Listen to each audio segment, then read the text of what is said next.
现在很多年轻人在上班跟上进之间选择了上香，他们在办公室里面摆各种各样的东西，然后自己买各种各样的这种小挂件、小手串，这真的有用吗？还是說真的有一些獨特的一些方法可以幫到自己？喺現代社會嚟講咧，有一套嘅物理學叫量子物理學。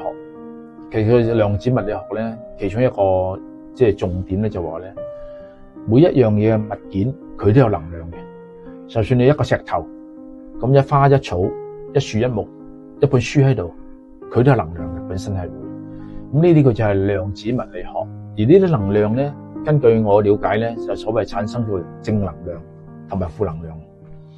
咁你話一個係辦公室嘅人，咁佢上班一族咁樣，佢如果係擺啲某啲嘢，譬如擺盆花喺度，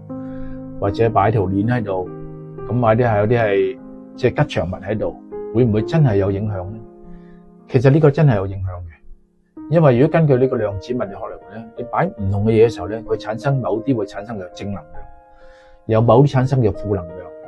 當然，如果喺我哋呢個係我哋玄學嘅角度裏面嚟講咧，我哋會係建議一啲咧擺啲咩擺設咧，係根據個人咧你嘅命格而建議嘅。係就算我哋用咗呢個 AI 嘅系統都好啦，我哋唔會隨便話個個人建議得一樣嘅，而係根據個人嘅度身訂造。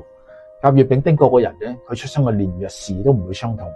佢五行嘅金木水火土都唔會相同，咁佢嘅命格裏面嘅星象亦都唔會相同。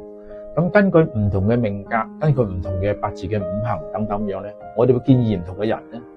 就算佢係喺個死字台裏面講一啲小嘅飾物、小嘅擺設，其實都係會可以增加到佢嘅正能量嘅。所以唔好忽視呢啲咁嘅小擺設，以為真係冇用。其實如果擺咗落嚟嘅時候咧，少少嘅改變都已經係好啦，係咪？唔一定話大嘅改變，唔一定令到佢變咗由一個普通嘅文員升咗做呢個 CEO， 唔一定可以做到咁樣。但係少少嘅改變，令到佢譬如話平時嘅工作會順利啲，人際嘅關係喺機構裏邊嚟講咧，人際關係會好啲，甚至晉升嘅機會提升咗少少，都已經係有幫助㗎啦。